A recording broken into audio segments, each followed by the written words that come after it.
സംസ്ഥാനത്ത് പോലീസുകാർക്കിടയിൽ വലിയ തോതിൽ ആത്മഹത്യ വർദ്ധിച്ചു വരുന്ന സാഹചര്യം നിയമസഭയിൽ ഉന്നയിച്ചിരിക്കുകയാണ് പ്രതിപക്ഷം. കുണ്ടറ എം.എൽ.എ. പി.സി. വിഷ്ണുനാഥാണ് ഈ വിഷയം മുന്നോട്ട് വെച്ചത്. പോലീസുകാരുടേത് നരകതുല്യമായ ജീവിതമാണെന്നാണ് അടിയന്തര പ്രമേയ നോട്ടീസ് നൽകിയ പി.സി. വിഷ്ണുനാഥ് പറഞ്ഞത്. സംസ്ഥാനത്ത് 118ഓളം പോലീസ് ഉദ്യോഗസ്ഥർ വേണ്ട പോലീസ് സ്റ്റേഷൻ പ്രവർത്തിക്കുന്നത് വെറും 44 പോലീസുകാരെ വെച്ചാണെന്നും വിഷ്ണുനാഥ് ചൂണ്ടിക്കാട്ടി. ഒപ്പം നിയമസഭാ സമ്മേളനം ആരംഭിച്ച് 6 ദിവസത്തിനിടെ സംസ്ഥാനത്ത് 5 പോലീസുകാർ ജീവനൊടുക്കിയെന്നുള്ള കാര്യവും പി.സി. വിഷ്ണുനാഥ് പറഞ്ഞു. സംസ്ഥാനത്തെ പോലീസ് ഉദ്യോഗസ്ഥർ അനുഭവിക്കുന്ന അമിത ജോലിഭാരം തന്നെയാണ് നിയമസഭയിൽ പ്രതിപക്ഷം മുന്നോട്ട് വെച്ചിരിക്കുന്നത്. കൂടാതെ ഇക്കാര്യം ചർച്ച ചെയ്യണമെന്ന് ചൂണ്ടിക്കാട്ടി പ്രതിപക്ഷം അടിയന്തര പ്രമേയവും കൊണ്ടുവന്നു. സംസ്ഥാനത്ത് 5 വർഷത്തിനിടെ 88 പോലീസുകാർ ആത്മഹത്യ ചെയ്തെന്നാണ് അടിയന്തര പ്രമേയത്തിന് അവതരണാനുമതി നേടിയ പി.സി. വിഷ്ണുനാഥ് ചൂണ്ടിക്കാട്ടിയത്.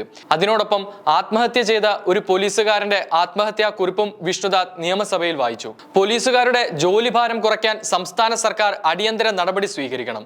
നാട്ടുകാരുടെ പരാതി കേൾക്കുന്ന പോലീസുകാരുടെ പരാതി കേൾക്കാനുള്ള സംവിധാനം ഉണ്ടാകണം. പോലീസിലെ രാഷ്ട്രീയ അതിപ്രസരം അവസാനിപ്പിക്കണം.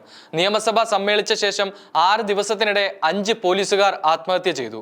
പുതിയ പദ്ധതികൾ സർക്കാർ പ്രഖ്യാപിക്കുന്നുണ്ടെങ്കിലും ആവശ്യത്തിന് പോലീസുകാരില്ലെന്നും വിഷ്ണുനാഥ് ചൂണ്ടിക്കാട്ടി. ഇതിനോടൊപ്പം തന്നെ കേരള പോലീസിന്റെ വിഷയത്തിൽ രൂക്ഷ വിമർശനവും സഭയിൽ ഉയർന്നു. പ്രതിപക്ഷ നേതാവ് വി.ഡി. സതീശനാണ് വിമർശനം നടത്തിയത്. സംസ്ഥാനത്തെ പോലീസ് സേനയെ നിയന്ത്രിക്കുന്നത് CPM ആണ്. ജില്ലാ പോലീസ് മേധാവിമാരെ പാർട്ടി ജില്ലാ സെക്രട്ടറിയും സ്റ്റേഷൻ ഹൗസ് ഓഫീസർമാരെ ഏരിയ കമ്മിറ്റികളും നിയന്ത്രിക്കുന്നു. ബാഹ്യ ഇടപെടൽ ഇല്ലാതെയാണ് പോലീസ് പ്രവർത്തിക്കുന്നതെന്ന് മുഖ്യമന്ത്രിക്ക് നെഞ്ചിൽ കൈവച്ച് പറയാൻ സാധിക്കുമോ എന്നാണ് പ്രതിപക്ഷ നേതാവ് ചോദിച്ചത്. അതേസമയം സേനയിൽ ഉണ്ടാകുന്ന സംഘർഷം കൊണ്ട് മാത്രം സംഭവിക്കുന്നതല്ല ആത്മഹത്യ എന്നാണ് വിഷയത്തിൽ മുഖ്യമന്ത്രിയുടെ മറുപടി. സേനയിലെ ചില പ്രശ്നങ്ങളും മാനസിക സംഘർഷത്തിന് ഇടയാക്കിയിട്ടുണ്ടെന്നും ആത്മഹത്യ വർദ്ധിക്കണമെന്ന് സർക്കാർ ആഗ്രഹിക്കുന്നില്ലെന്നും മുഖ്യമന്ത്രി പറഞ്ഞു. പോലീസുകാരുടെ 8 മണിക്കൂർ ഡ്യൂട്ടി ഇതുവരെ നടപ്പാക്കാൻ സാധിച്ചിട്ടില്ലെന്ന് പറഞ്ഞ മുഖ്യമന്ത്രി പോലീസുകാർക്ക് 8 മണിക്കൂർ ജോലി എന്നത് വേഗത്തിൽ നടപ്പിലാക്കാൻ കഴിയില്ല എന്നും വ്യക്തമാക്കി. പോലീസുകാരുടെ ഇടയിലെ ആത്മഹത്യാ പ്രവണത തടയാൻ യോഗ, കൗൺസിലിംഗ് ഉൾപ്പെടെ നടത്തിവരുന്നു. മാനസിക സംഘർഷം കുറയ്ക്കാൻ യോഗ സഹായിക്കും. 8 മണിക്കൂർ ജോലി പൂർണ്ണമായും നടപ്പിലാക്കാൻ കഴിഞ്ഞിട്ടില്ല.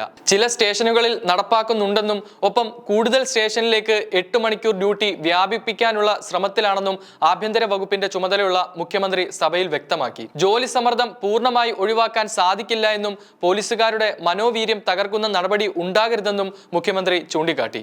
എന്നാൽ മുഖ്യമന്ത്രിയുടെ വിശദീകരണത്തിന് പിന്നാലെ അടിയന്തര പ്രമേയത്തിന് അവതരണാനുമതി സ്പീക്കർ നിഷേധിച്ചു. വിഷയം ചർച്ച ചെയ്യാത്തതിൽ പ്രതിഷേധിച്ച് പ്രതിപക്ഷം സഭയിൽ നിന്ന് ഇറങ്ങിപ്പോയി.